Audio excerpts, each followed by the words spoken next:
You have never truly been cold. Not once in your life. That moment waiting for the bus in January, scraping ice off the windshield, running from the car to the front door thinking God it's freezing. Your ancestors would have laughed at you. -40. At that temperature, exposed skin starts dying within minutes.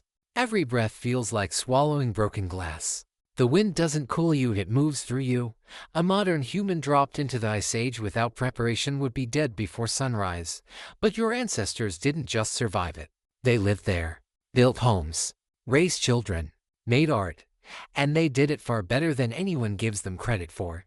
Here's the image most people have in their heads. Hunched cavemen huddled around a pathetic fire, wrapped in scraps, barely breathing. That image is completely wrong. Your ancestors didn't endure the ice age. They engineered solutions to it. Solutions so precise that modern Arctic specialists studying their findings don't describe their reaction as impressed. They describe it as unsettled. Because some of what these people built, we still haven't beaten. The first thing that changes everything, they barely lived in caves. At sites hundreds of thousands of years old across Russia and Eastern Europe. Archaeologists keep finding the same thing, circular pits dug into the ground, 5 to 6 feet deep, 12 feet across. Tool marks on the walls. These were dug on purpose. Why? At a depth of 2 meters, ground temperature runs 10 to 15 degrees warmer than the air above. Always. No matter what's happening on the surface, your ancestors didn't fight the cold. They went under it. The same principle that powers modern geothermal heating systems. They worked it out without a physics textbook, just by paying attention to how the Earth behaved.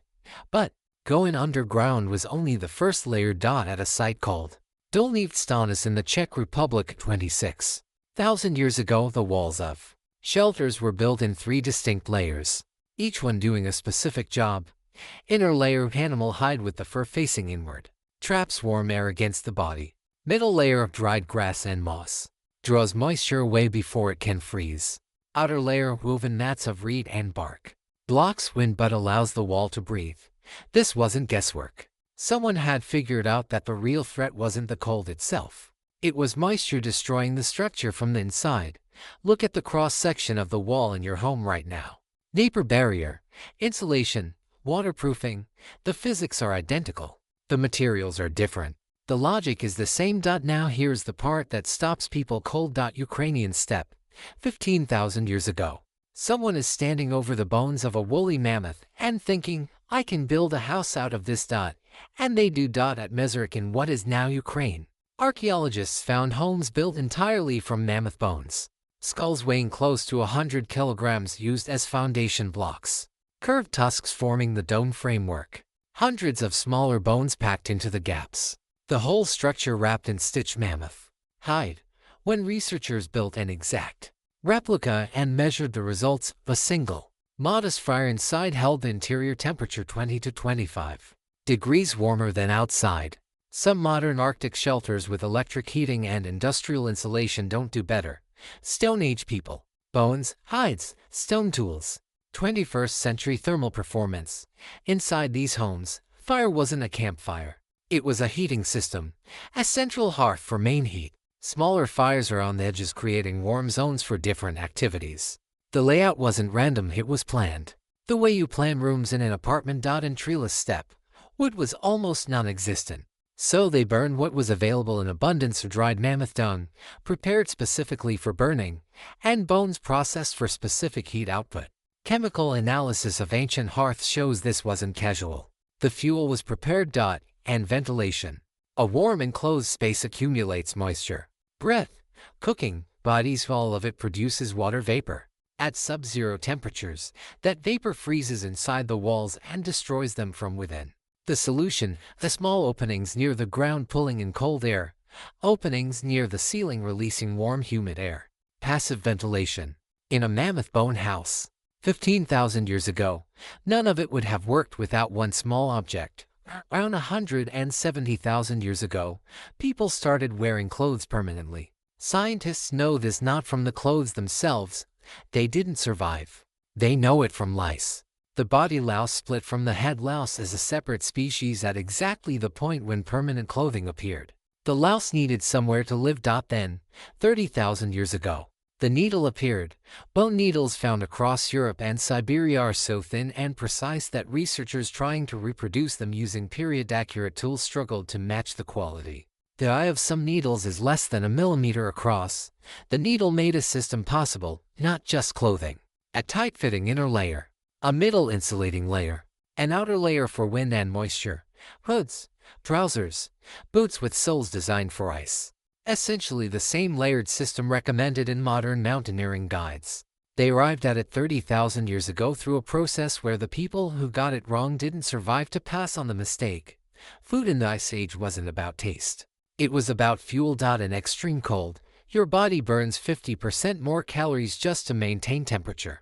The math is simple and brutal: under fuel and you freeze. Not tired, dead. Which is why fat was the currency of the Ice Age. Not protein. Not carbohydrates. Fat delivers twice the energy per gram. One adult mammoth weighed 6 tons, with hundreds of kilograms of pure fat. Theoretically at 500,000 calories. For a group of 25 people, that's weeks of survival from a single animal. Storage. Permafrost. Ground that never thaws. They dug food caches directly into it beneath their shelters. A natural freezer. The same principle as your refrigerator implemented 20,000 years before electricity. Night fell. The house held its heat. There was food. Outside, the steppe was locked in ice. Your ancestors didn't sleep like you do. Their sleep was biphasic for hours, and are awake in the middle of the night, then for more. This isn't a disorder. Volunteers deprived of artificial light for a month automatically return to this pattern. It's the baseline human sleep cycle. Anthropologist Polly Wiesner spent years studying communities living closest to this original pattern. During the day, 80% of conversations were practical: hunting, food, tools. Around the fire at night, those numbers flipped completely. 81% of nighttime conversations were stories that are in the middle of the night. Inside a warm mammoth bone house while the steppe outside was frozen solid, that's when the things that make us human were born. Cave paintings, carved figurines, the first music. Not in summer, in the dark, in the long winter months. By a fiery light. None of this was accidental. Building a mammoth bone house took 2 to 3 weeks of intensive work from 8 to 10 adults. They started in late summer, months before cold made outdoor work impossible. Toolware analysis confirms these people operated on a seasonal calendar. They didn't react to winter. They prepared for it. This isn't a story about people who somehow scraped by. This is a story about engineers who had nothing except cold, observation, and a refusal to quit. You didn't invent warmth. You inherited it from people who had nothing and built everything from it.